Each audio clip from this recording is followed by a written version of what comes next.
Haja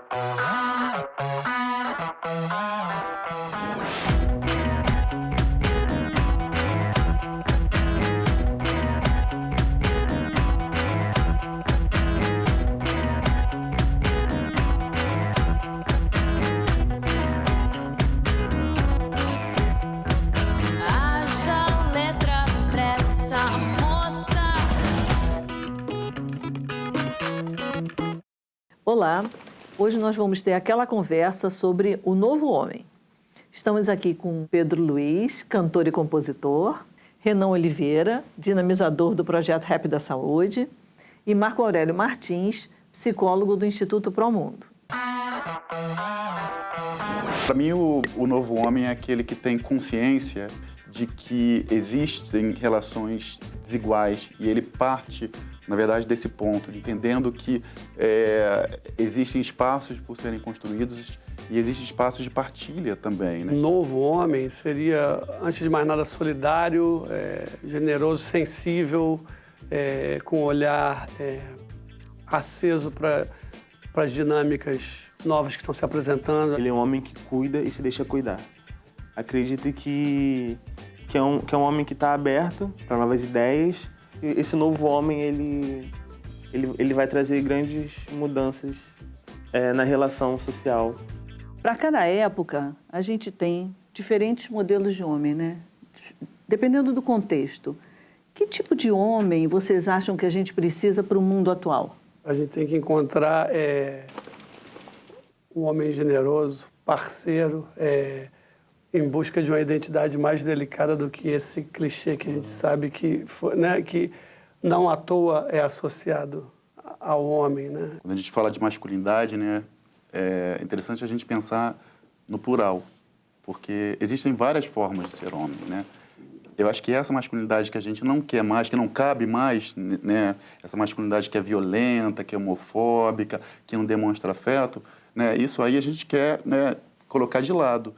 E existem outras formas que a gente não está valorizando, né? Todo mundo tem referências, né, de masculinidade que não é homofóbica, que demonstra afeto, que divide, né, tarefas dentro de casa, que cuida do outro quando está doente, ou cuida de uma criança quando acaba de nascer, né? Esse tipo de homem que eu acho que é importante que a gente comece a valorizar, né? E a gente não está valorizando, né? A gente valoriza esse outro modelo, né, que está já desgastado. Não, é surpreendente a gente ver numa época onde a gente imagina que as coisas já são tão avançadas e modernas em alguns setores, ver alguns retrocessos nesse sentido, né?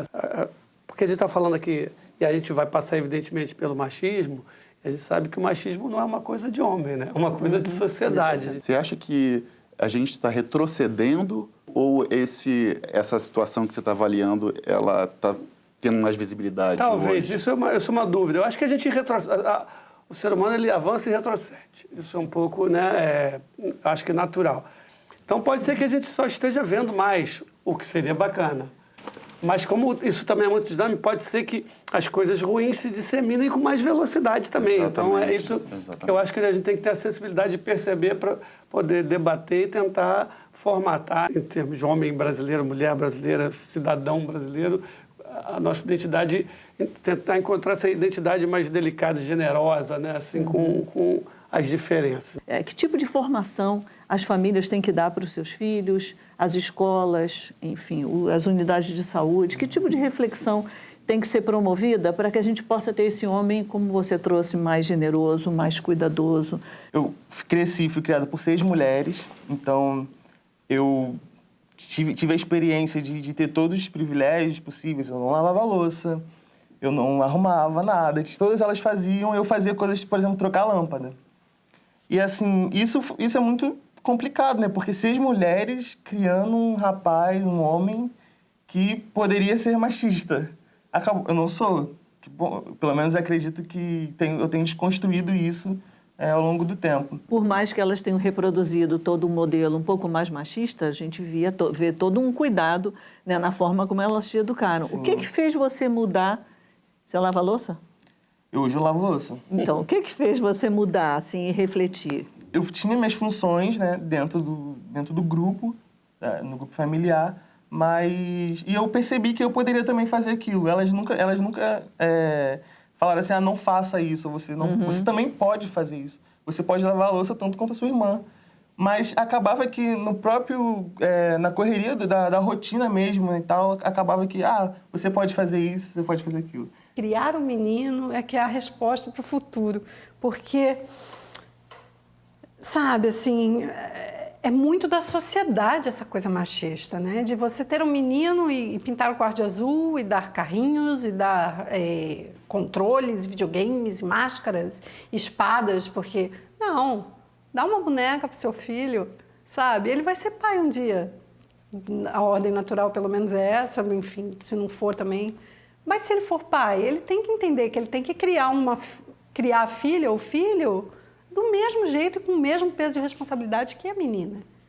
Né? Então, assim, o meu filho vai ter boneca, vai ter carrinho, vai aprender a trocar fralda, e isso não vai fazer dele menos menino ou mais menino, né?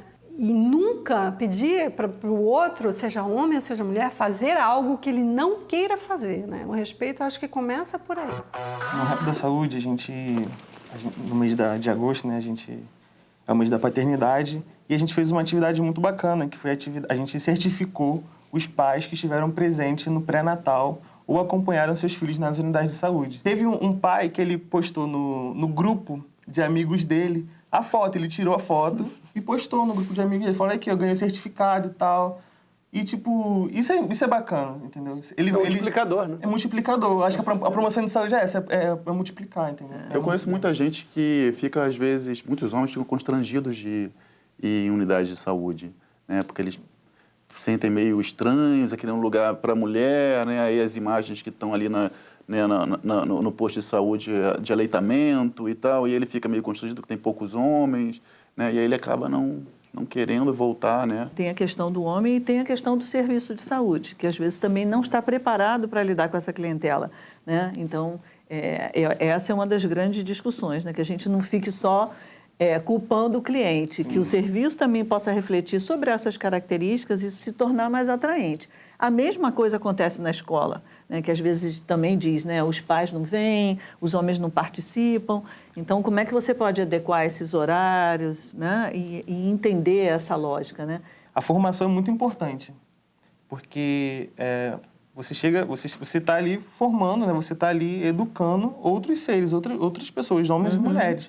E se você não tem a continuidade da sua formação, você se perde no caminho.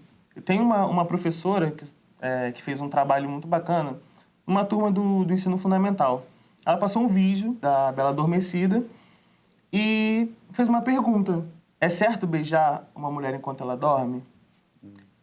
E acho que a maioria das crianças falou não. Então, assim, algumas falaram sim. E as crianças tiveram que dar a resposta. E quando você tem ali seus colegas, a maioria, falando que não é certo, aquilo ali muda alguma coisa, sabe? Essa professora, ela teve uma formação que ela está conseguindo educar, está conseguindo formar esses novos homens. Também uma delicadeza nessa abordagem. Né? Porque às vezes a gente... Um conto de fada, né? Exatamente, tão adequado para aquelas crianças e é também uma forma de desenvolver a empatia. Né? Porque o que a gente percebe, às vezes, é uma falta de cuidado nessa abordagem, como a gente também sente nas redes sociais. Às vezes, uma situação assim trágica também traz as frustrações, as angústias das pessoas e não existe esse tempo de reflexão para o planejamento.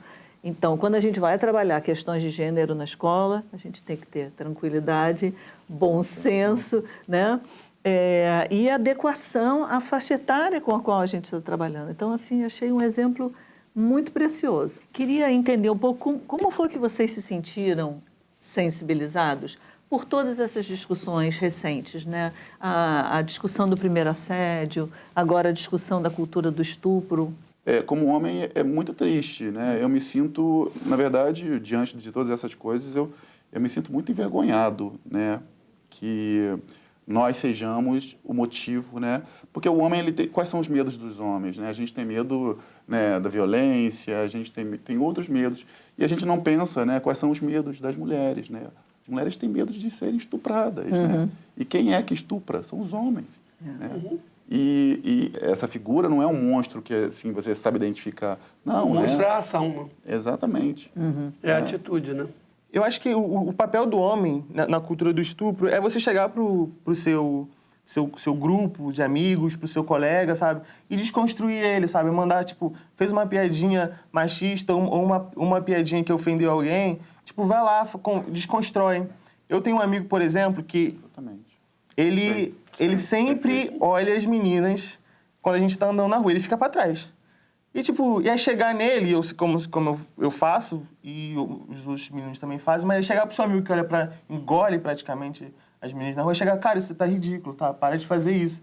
Constranger, talvez, porque ele tá constrangendo uma Momentos em que o constrangimento é a única arma Exato. eficaz, né? Então, acho que essas atitudes do dia a dia, de você falar pro teu, para de olhar, tipo... Apontar mesmo. Apontar, eu acho que isso acaba gerando, na prática, essa reflexão, né? A gente sabe que os homens têm os espaços, né? Os espaços masculinos onde as conversas se dão, né? Se você tem esse espaço, né? Se você tem esse espaço que você pode desconstruir, né? Esse tipo de mentalidade, né? Eu acho que é interessante a gente pensar que, né? Que é quando você ouve uma piada machista, você apontar e falar, olha, isso não é legal, né?